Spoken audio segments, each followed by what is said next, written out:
साथियों, जय भीम, जय भारत, जय संविधान। मैं बहुजन Dastak news and constitution channel से गौतम रत्ना, और अभी हमारे स्टूडियो में आज की डिबेट के लिए मौजूद हैं डॉक्टर जेके गौतम साहब, बहुजनों, वंचितों, महिलाओं की आवाज़। जय भीम, जय भीम, और गरीबों की आवाज़। तो आज जो चर्चा करेंगे,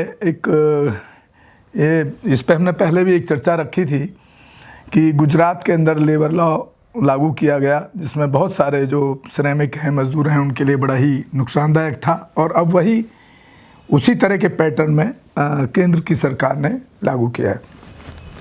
तो डॉक्टर साहब, किस रूप में देखते हैं आप, और क्या है इसकी डिटेल क्या है?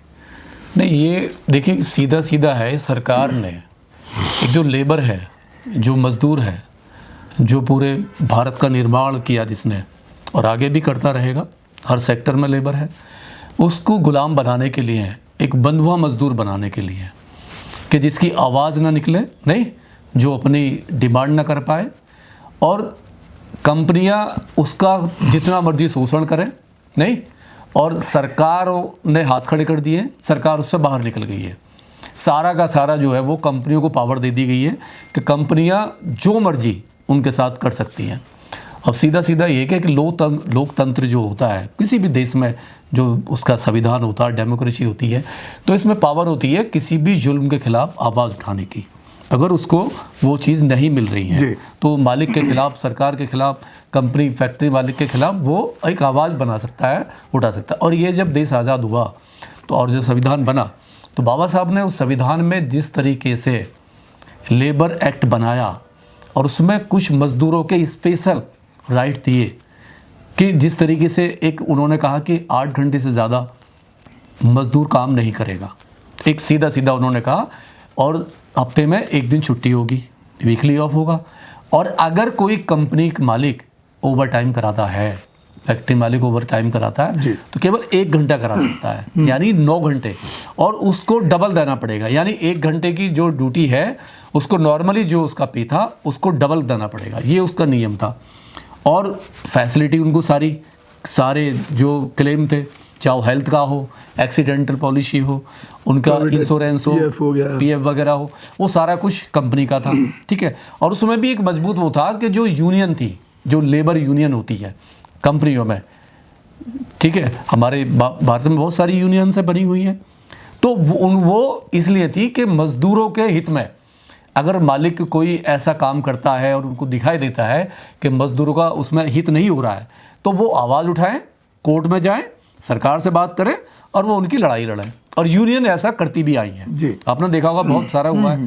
लेकिन ऐसा सरकार की क्या मजबूरी है कि बगैर इस पर चर्चा किए, एक 5 साल पहले बिल पास करा दिया था इन्होंने, कोविड के टाइम पे ड्यूरेशन में, और ऑर्डिनेंस ला के बिल पास कराया।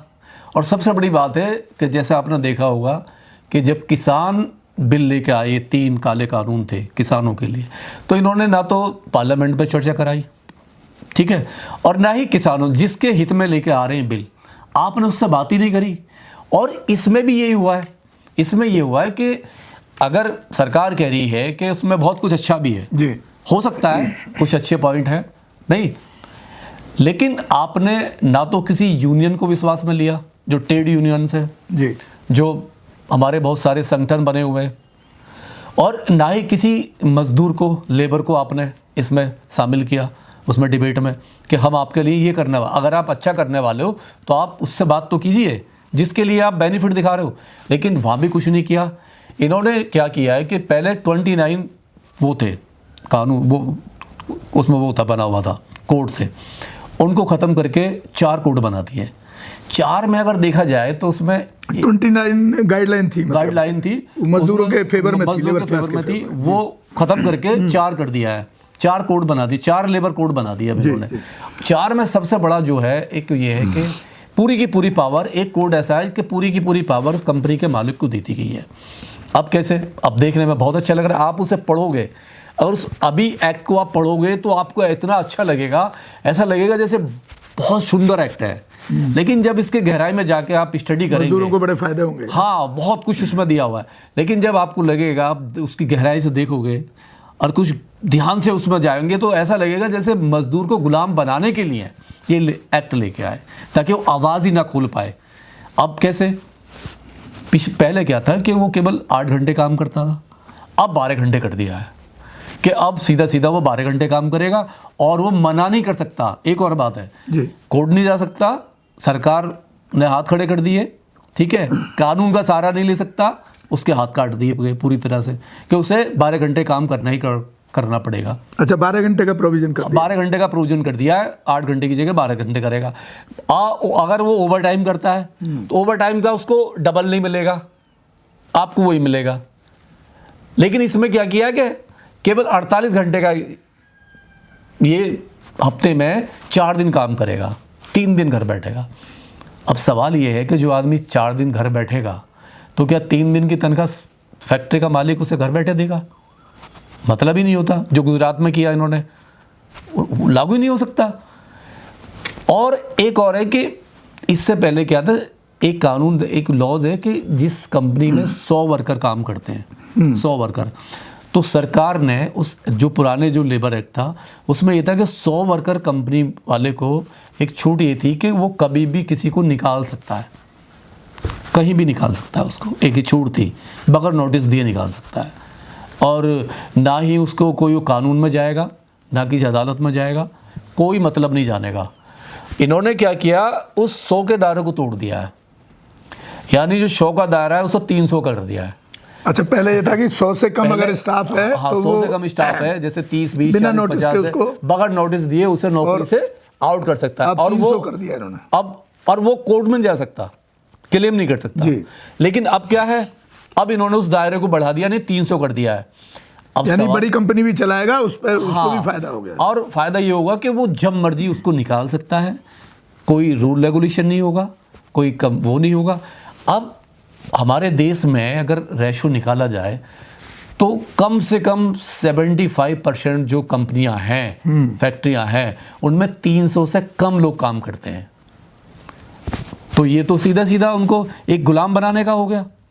सीधा है कि आप उनको अब जब मर्जी वो निकाल सकता है। इसमें डॉक्टर साहब एक पॉइंट और है, उस पर भी आप, जो ये लेबर क्लास है वो मैं समझता हूँ 95% जो है वो बहुजन समाज से आती है, SC ST OBC में। ये तो क्लियर ही है। तो क्या उन्हीं को अटैक करने के लिए इस तरह का लॉ लाया जा रहा है क्या? हाँ, दिमाग में कहीं ना कहीं वो भी है कि अगर आप फैक्ट्रियों में देखो, जो 4th क्लास का आदमी है या 3rd क्लास का भी है, जो भी है, तो ज़्यादातर जो है वो SC ST OBC माइनॉरिटी है। नहीं, अब उसमें कोई शर्मा जी या कोई जो राजपूत तो लेबर क्लास का काम नहीं करता, नहीं, ये तो सीधा सीधा है। अब एक और है कि अब इन्होंने एक काम क्या किया है, पहले नहीं था।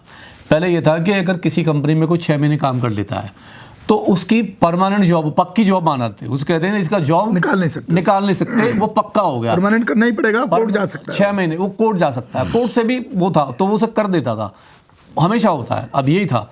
लेकिन इन्होंने क्या किया है इसमें, अभी क्या किया इन्होंने कहा है कि आप उसे पक्की नौकरी को दोगे, आप उसे लेटर दोगे, यानी अपॉइंटमेंट लेटर दोगे उसको सीधा, ठीक है, नौकरी का पक्का।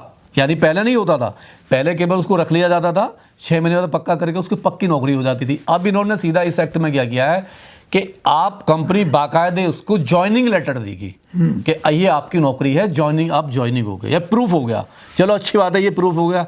लेकिन उसके बाद जो इन्होंने किया है, उसके बाद ये किया है कि कंपनी जब चाहे किसी को भी निकाल सकती है। यानी उस परमानेंट जो लेटर जो दिया है, ज्वाइंट लेटर जो दिया, जो पक्की नौकरी है, उसको कॉन्ट्रैक्ट बेस में तब्दील कर सकती है। वो कॉन्ट्रैक्ट हो गया, सीधा कॉन्ट्रैक्ट, उसका सीधा सीधा कॉन्ट्रैक्ट हो गया। अब कॉन्ट्रैक्ट कितना खतरनाक होगा, यानी जब भी वो लेबर क्लास परेशान होगा, जब भी अपनी आवाज़ उठाएगा, सपोज करो सैलरी टाइम पे नहीं आई, कोई भी इशू होता है, मालिक से बहुत सारे इशू होते हैं, नहीं, बहुत सारे इशू है, अगर कोई इशू होता है तो सीधा सीधा करेगा कि उसे निकाल देगा, पूरा उसको पावर दे दी। और उसमें यह है कि सरकार बाहर है, इससे सरकार बाहर है, वो कोर्ट जा सकता है, लेकिन कोर्ट में भी वो जब एक्ट बन गया तो कोर्ट में भी कुछ नहीं होगा, सीधा जब आपने छूट दे दिया तो वहाँ भी कुछ नहीं होगा। बस एक बेनिफिट ये दिया है कि सारे स्टेटों में सैलरी सेम होगी, जो बेसिक सैलरी होगी, जो भी सैलरी है लेबर क्लास की, जो दिल्ली में है वो गुजरात में होगी, वो महाराष्ट्र में होगी, वो उड़ीसा में होगी, मतलब हर जगह सैलरी सेम होगी। और उस सैलरी को लेने के लिए उसको वो डायरेक्ट नहीं मिलेगी, वो सीधे उसके अकाउंट में जाएगी, अकाउंट में, और सेम डे जाएगी जिस दिन उसका डे होगा तो ये किया। अब सबसे बड़ी बात ये कि इसमें यूनियन ख़त्म कर दी है, यूनियन ख़त्म यूँ कर दी है कि इन्होंने सीधा उसमें एक अमेंडमेंट कर दिया है कि अगर कोई यूनियन, कोई कर्मचारी अगर स्ट्राइक पर जाता है, हड़ताल पर जाता है, मालिक से खुश नहीं है, तो उसको 60 दिन का नोटिस देना पड़ेगा कंपनी को कि हम यूनियन, हम जो उस पर जा रहे हैं। जब वो 60 दिन का वो नोटिस देगा तो यूनियन की वैल्यू ख़त्म हो जाती है, जब तक तो वो मैनेज कर लेगा। 60 दिन में तो बहुत सारा मैनेज हो जाएगा। तो सवाल ये है कि इनको, इस बहुजन समाज को, जो बहुजन समाज है, जो इतना अभी पढ़ा लिखा नहीं है, आज भी 75 साल के बाद भी जो एजुकेशन से बहुत दूर है, तो क्या उस लेबर एक्ट को पढ़ पाएगा? नहीं। क्या वो समझ पाएगा उसको? वो तो एक गुलामी की तरह हो गया। तो हम अपील करते हैं आपके चैनल के माध्यम से कि जो भी लोग हैं, और ये पार्टियां को, जो इतनी राजनीतिक पार्टियां हैं, इनको आगे आना चाहिए, सरकार से आके मांग करनी चाहिए इनके लिए। नहीं कि आप ऐसा बगैर उसके डिस्कस के कैसे ले आए, बगैर पब्लिक में डोमेन में ला के, बगैर विश्वास में ला के आप ये कानून ले आए। कहने का मतलब है कि जो भी ट्रेड यूनियन है, पॉलिटिकल ऑर्गेनाइजेशन है, सोशल ऑर्गेनाइजेशन है, उनको इसके खिलाफ आंदोलन करने के लिए तैयार रहना चाहिए और सड़क पे आना चाहिए, क्योंकि बहुत बड़ा इशू है ये। जी। चलिए, बहुत बहुत शुक्रिया डॉक्टर JK गौतम साहब का। तो साथियों, आप अवेयर हो जाइए, नहीं तो गुलामी का रास्ता बहुजन समाज के लोगों का तय है। और हम चैनल के माध्यम से अपील करते हैं कि जब जब ये सरकार इस तरह का कुठाराघात आपके ऊपर करे, तो इसके विरोध में आपको जो भी हथकंडे विरोध करने के हो सकते हैं वो अपनाने चाहिए। तभी आप जो ये सरकार की पॉलिसी हैं इस तरह की, जो समाज को और देश को नुकसान कर रहे हैं, उनमें वो बदलने के लिए मजबूर हो सकती है। इसी के साथ आपसे विदा लेते हैं। जय भीम, जय भारत, जय संविधान, नमो बुद्धाय। और साथियों, आप हमारे Facebook, Twitter and Instagram page को भी फॉलो करें, और हो सके तो चैनल को एक आर्थिक सहयोग भी करें। धन्यवाद साथियों। हमारे चैनल लाइक, शेयर, सब्सक्राइब देखना मत भूलिएगा। जय भीम, जय भारत, जय संविधान, नमो बुद्धाय। धन्यवाद। चैनल आर्थिक समस्या से गुजर रहा है। अगर आप बहुजन समाज में बाबा साहेब अम्बेडकर और तथागत बुद्ध की विचारधारा को अधिक से अधिक लोगों तक पहुंचाना चाहते हैं, तो हमें आर्थिक सहयोग प्रदान करें, ताकि हम अपने चैनल के माध्यम से देश विदेश में समता, बंधुता, एकता और संवैधानिक अधिकारों को ज्यादा से ज्यादा लोगों तक पहुंचा सकें। आप अपनी सहायता राशि नीचे लिखे खाते में जमा करा सकते हैं। खाता धारक गौतम रत्ना, खाता संख्या 3169576865 IFSC कोड SBIN 0060336, बैंक भारतीय स्टेट बैंक। आप हमारे बैंक खाते का विवरण स्क्रीन पर भी देख सकते हैं। मैं गौतम रत्ना, गौतम फिल्म्स प्रोडक्शन में आपका स्वागत करता हूं। आप हमारे प्रोडक्शन हाउस के अंदर अपना कैरियर बना सकते हैं as a film director, as a producer and actor and actress and editor and cinematographer also. अगर आपको फिल्म से रिलेटेड कुछ भी प्रोजेक्ट आपको बनवाना है, तो हमारे पास में पूरा सेटअप है, जिसमें फिल्म कैमरा है, शूटिंग लाइट्स है और एडिटिंग है। सारा A to Z एक ही जगह पर आपको हमारे यहाँ पर मिल जाएगा। तो दोस्तों, आप हमें कांटेक्ट कर सकते हैं हमारे नंबर्स पर 9810085714। जय भीम, जय भीम।